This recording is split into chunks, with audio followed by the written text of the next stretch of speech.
Okay, so we've just had a look at the solos, the first part of the solo to Running Free by Iron Maiden. Now we're going to look at some of the breakdown stuff. We've just finished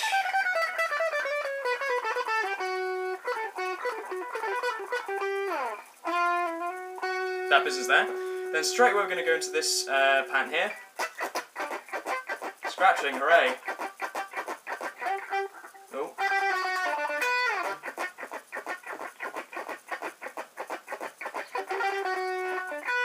God, I'm not paying attention to what I'm doing, eh? Basically, we've got this scratching pattern. You produce the scratch by muting the strings with your hand without pressing down the frets. So pressing down the frets would give you... We don't want that, we just want lightly resting. You can also achieve this effect if you... you can almost do it like palm muted, like... But it gives it a different sound, so you can use a bit of both to do whatever you want. So we've got scratching, and then we've got...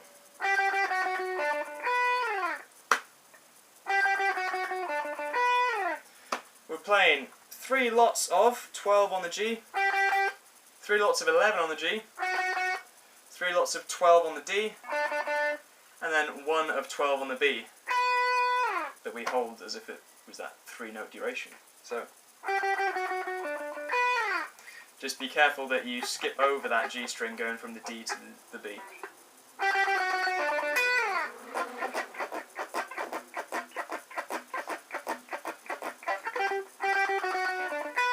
The one thing I find really hard is going from the scratching mentality of covering all the strings and then cleanly getting into getting my bearings on which string I'm meant to be plucking. So that's something that I'm still working on. That's something to keep an eye out for the future. So.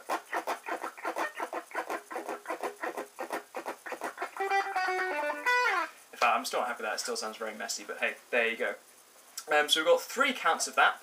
On the 4th variant, we've got scratching, extended scratching, but then we lead in with, and then it goes back into chorus or verse or something. So just scratching and then C, so that's 3-5-5 to 5-7-7.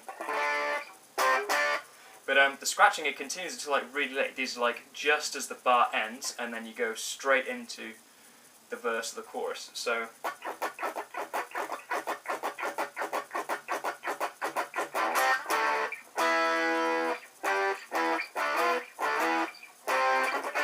And so on and so forth. Right, the other part of the breakdown part, which is a little different, is the part we've got here where it's...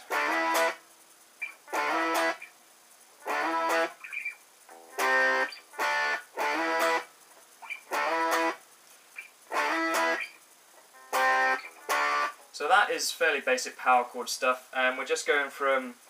We're starting at D, we're sliding into E, and then restriking, so...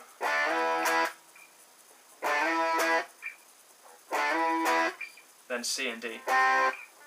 So your D power chord is 5-7-7. Slide it 2 frets up to 7-9-9, and restrike. So try and get that slide nice and crisp, so it sounds as if like there are 3 distinct notes: the strike, the slide, and the strike again.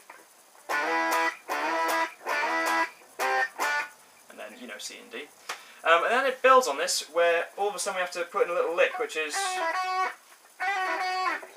So, what you're going to be doing is, we've got 2 rounds of this basic one, then 2 rounds of the harder one. You're going to have your regular slide in, but then you need also to play...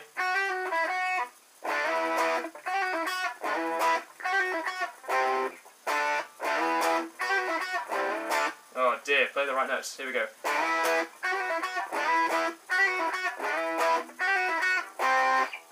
There we go.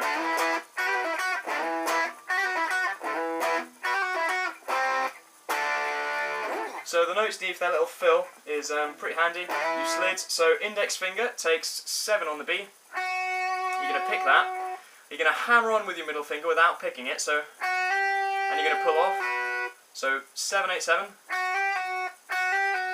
Just don't pick the other those 2. So ring finger's then going to take 9 on the G string. And then back to 7 on the B. Pick 7 that.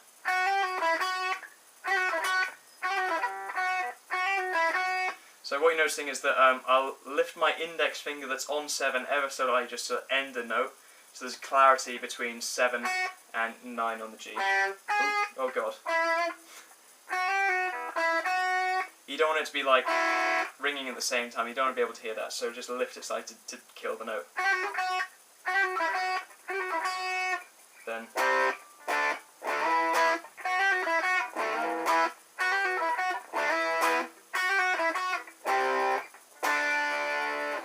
And so on and so forth. So that's quite a nice little lick, really.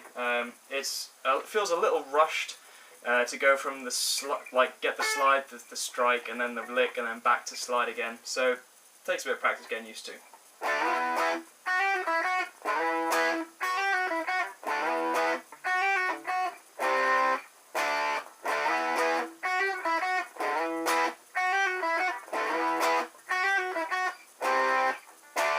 One thing I noticed is that the accuracy of my power chords does suffer when I'm trying to rush to get back in, but hey, stuff to work on. Right, final bit is it'll go back into like a chorus, and then it's got a sort of extended chorus. It's got 4 counts. We'll call this part the outro, where instead of the chorus we've got.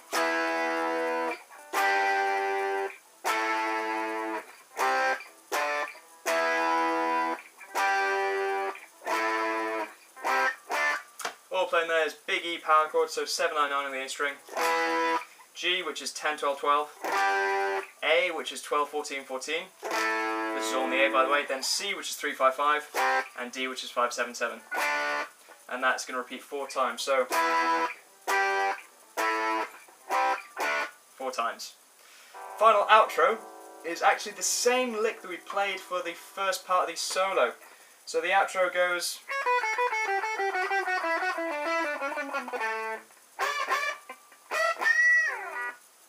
And that's how they end it. So that lick there, it's that descending lick again. I'll remind you the notes. It's 9 on the E, 12 on the B, 10 on the B, 12 on the G, 11 on the G, 9 on the G, 12 on the D, 11 on the D, 9 on the D, and 12 on the A.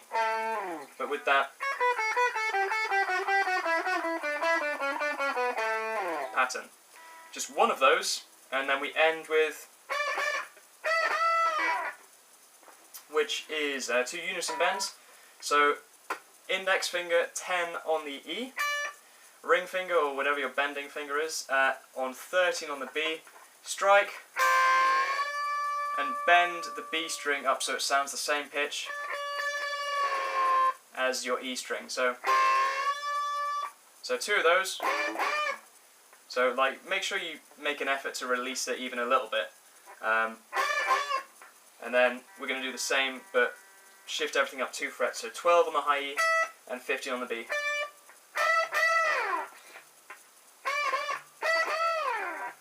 And that's it. So the outro altogether is you'll have 4 counts, 4 repeats of straight away.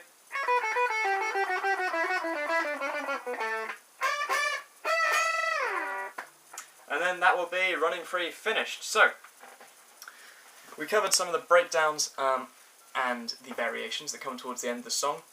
Make sure you have a look at the verse and the chorus for the power chordy bits, and also check out the solo part for the notes to play in the fancy sounding solo.